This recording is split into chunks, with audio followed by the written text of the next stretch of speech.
오늘 함께 읽으실 말씀은 사무엘하 23장 1절부터 17절까지 말씀입니다. 이는 다윗의 마지막 말이라. 이새의 아들 다윗이 말하며 높이 세워진 자 야곱의 하나님께로부터 기름 부음 받은 자 이스라엘의 노래 잘하는 자가 말하노라. 여호와의 영이 나를 통하여 말씀하시며 그의 말씀이 내 혀에 있도다.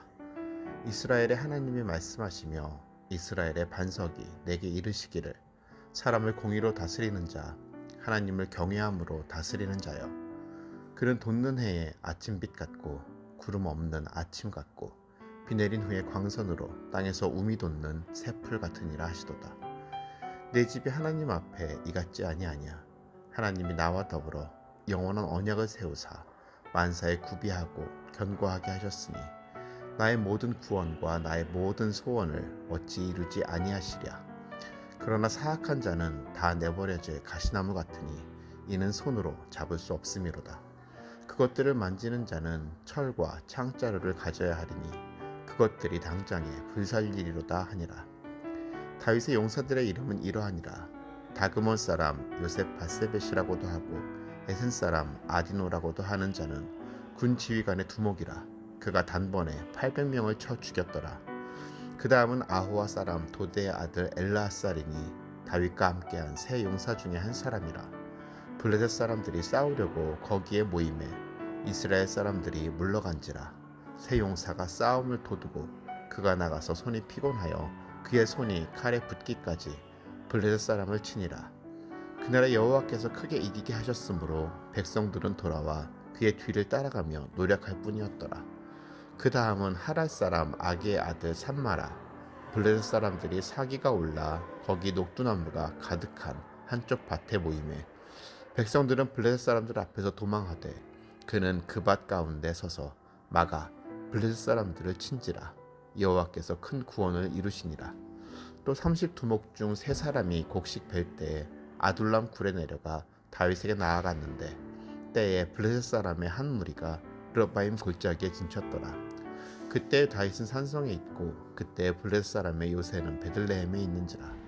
다윗이 소원하여 이르되 베들레헴 성문 곁 우물물을 누가 내게 마시게 할까 하매 세 용사가 블레셋 사람의 진영을 돌파하고 지나가서 베들레헴 성문 곁 우물물을 길어가지고 다윗에게로 왔으나 다윗이 마시기를 기뻐하지 아니하고 그 물을 여호와께 부어드리며 이르되 여호와여 내가 나를 위하여 결단코 이런 일을 하지 아니하리이다.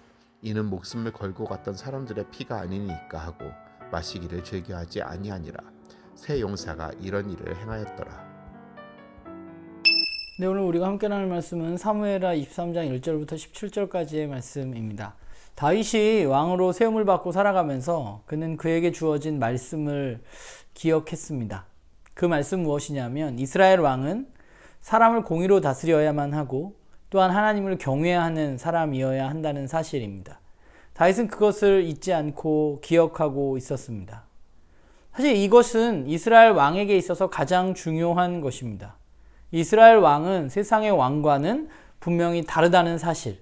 그래서 하나님을 왕으로 삼고 하나님을 두려워하며 또한 하나님의 다스림의 원칙인 사랑과 공의로 사람들을 다스려야 한다는 것, 그것이 바로 이스라엘 백성에게 주어진 사명이죠. 이스라엘 왕이 그렇게 이 임무를 완성할 때, 이 임무를 잘 해낼 때 그 땅 가운데 하나님 나라가 세워지는 것입니다. 더불어서 오늘 본문은 다윗의 용사들에 대해서 이야기하고 있습니다.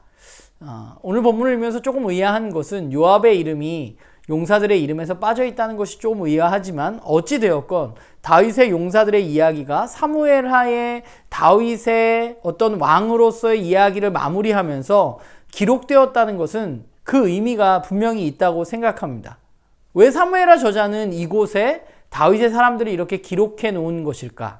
그것은 다윗 혼자가 이 나라를 세울 수 없음을 드러내는 것일 것입니다. 이 하나님의 다스리는 나라는 다윗 혼자 해낼 수 있는 나라가 아니라 서로가 그 공동체 일원들이 서로를 도울 때, 그들과 함께 할 때 그 나라가 세워질 수 있는 것이죠.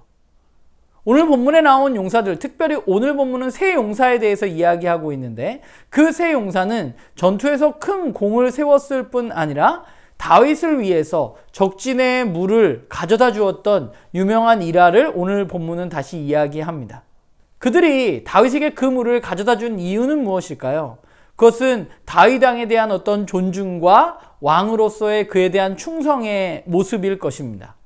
다윗에게는 그만큼 다윗 자신에게 충성하는 그런 용맹한 용사들이 있었습니다. 그런데 그렇다고 다윗이 그들을 마구 대한 것이 아니라 오늘 본문에서도 나와 있듯이 다윗은 그저 그들을 자신의 일개의 병사나 종으로 대한 것이 아니라 그들을 존중하고 그들의 수고를 높여줄 줄 아는 사람이었습니다.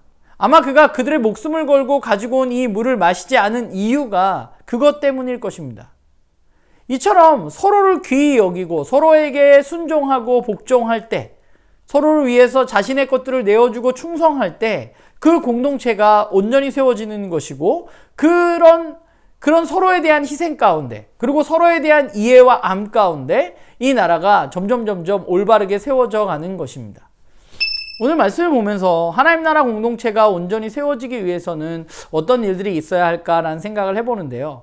그것은 무엇보다 이 공동체를 이끌어가는 리더가 온전히 하나님을 경외하고 하나님 말씀에 순종하고 있느냐 하는 것이 가장 중요할 것 같아요.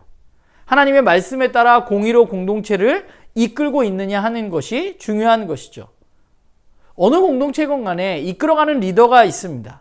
아무리 민주적인 공동체라도 그곳에는 그 공동체를 이끌어가는 사람이 있습니다. 공동체를 책임지고 이끌어가야 할 사람이 해야 하는 일은 하나님을 두려워하는 마음으로 그분의 다스림을 받아서 그분의 다스림을 배워서 이 공동체를 사랑과 정의로 이끌어가는 것입니다. 그러니까 그 공동체에서 중요한 것은 그 공동체의 권위가 리더 자신에게 있는 것이 아니라 그 리더가 온전히 하나님을 경외할 때 나오게 된다는 사실을 올바로 아는 것이 중요한 것이죠. 그렇기 때문에 1차적으로는 리더가 하나님 앞에 온전히 서 있어야 하는 것이 중요한 것입니다. 더불어서 또 한 가지 공동체가 온전히 세워지기 위해서는 서로를 향한 헌신과 귀히 여기는 마음이 있어야 되는 것이죠. 우리 공동체의 리더를 또 우리 공동체의 식구들을 귀하게 여기는 마음이 있어야만 합니다.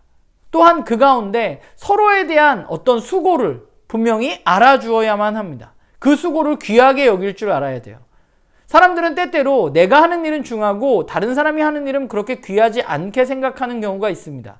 그러나 그것이 아니라 우리가 하는 모든 일들, 우리가 공동체 내에서 하는 아주 사소한 일들까지도 그들이 그것에 대해서 헌신하고 노력할 때 그 수고를 알아주고 그 마음을 알아주고 격려해 주는 것들이 우리 가운데 필요한 것이죠. 그렇기 때문에 피차 복종하는 일이 공동체 내에서는 필요하다는 생각을 하게 됩니다.